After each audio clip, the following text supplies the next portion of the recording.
ಏನ್ ಕುಡ್ತಿಯಲ್ಲ ಅಜ್ಜಿ? ನಾವು ಹುಳಿ ಬಾಳ ಕೊಟ್ಟಾಗತ್ತೇನ್ರಿ. ಏನ್ ಕಾಳಾವ ಇವು? ಗೊಂಜಾಳ ಹುಳಿ ಗೊಂಜಾಳ್ರಿ. ಇವ್ ಇದರಿಂದ ಏನ್ ಮಾಡ್ತೀರಿ?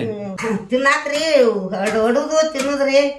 ಬಾನ ಮಾಡ್ತೀರೇನ್ರಿ ಇದ್ರಾಗ? ಬಾನ ಮಾಡ್ತಾರಿ. ಇದ್ರಲಿಂದ ಮಾಡ್ಕೊಂಡ್ ಬಂದಿದ್ದೆ ಅದು. ಬಡ್ಡಿಂದ ಮಾಡ್ಕೊತ ಬರ್ತೇವ್ರಿ. ಹುಳಿ ಬಾನ ಅಂತಾರೇನ್ರಿ? ಹುಳಿ ಬಾನ ಹಿಂಡಿ. ಇದನ್ನ ಹೆಂಗ್ ಮಾಡ್ತಾರ್ರಿ? ಕುದಿಸ್ರಿ. ಈಗ ಹುಳಿ ಹಾಕಿ ಕುದಿಸೋದ್ರಿ.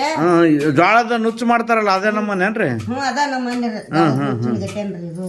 ಹೆಂಗಿರ್ತಾರ ತಿನ್ಲಾಕ? ರುಚಿ ಇರ್ತಾರ? ರುಚಿ ಆಕೈತ್ರಿ, ಚಲೋ ಆಕೈತ್ರಿ. ಹಿಂಡಿ ಹುಳಿಬಾಣ ರೊಟ್ಟಿ ಚಲೋ ಆಕೈತ್ರಿ. ಈಗೆಲ್ಲ ಇಡ್ಲಿ ದೋಸೆ ಬಂದಾವಲ್ಲ? ಇಡ್ಲಿ ದಾಸಿ ತಿಂದ ರೋಗ ಬರಾಕತ್ತಾವ್ರಿ. ಇವನ್ನ ನಾವ್ ತಿರ್ತವ್ರಿ ಯಾವಾಗೆಲ್ಲ. ಈಗೆಲ್ಲ ಕುಟ್ಲಾಕ ಬೀಸ್ಲಾಕ ಮಿಷನ್ಗಳು ಬಂದಾವಲ್ಲ ಅಜ್ಜಿ? ಮಿಷನ್ಗಳು ಬಂದಾವಪ್ಪ. ನಾವೇನ್ ಮಿಷನ್ದಾಗ ಇಲ್ರಿ.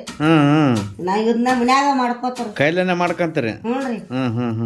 ಈ ತರ ಕುಟ್ಟಿದ್ರ ಮ್ಯಾಲಿನ ಹೊಟ್ಟೆಲ್ಲ ಹೋಗ್ತದನ್ರಿ ಅದು? ಹೋಗ್ತೈತ್ರಿ. ಹೋಗ್ತೈತ್ರಿ. ಹೋಗಾಣ ಹುಳಿ ಹಾಕುದು ಅಡುದ್ರಿ. ಅದ್ ತಿನ್ನೋದ್ರಿಂದ ಹೆಂಗಿರ್ತ ಆರೋಗ್ಯಕ್ಕೆ? ಹೆಂಗಿರ್ತೀರಿ? ಆರೋಗ್ಯ ಚಲೋ ಇರ್ತೈತ್ರಿ. ಚಲೋ ಇರ್ತೈತ್ರಿ. ಹಿಂಡಿ ಹುಳಿಬಾಣ ರೊಟ್ಟಿ ತಿಂದ್ರ ಗೈತ್ರಿ. ಬಡ್ಡಿದ ನಾವು ತಿನ್ಕೋತ ಬಂದವ್ರಿ.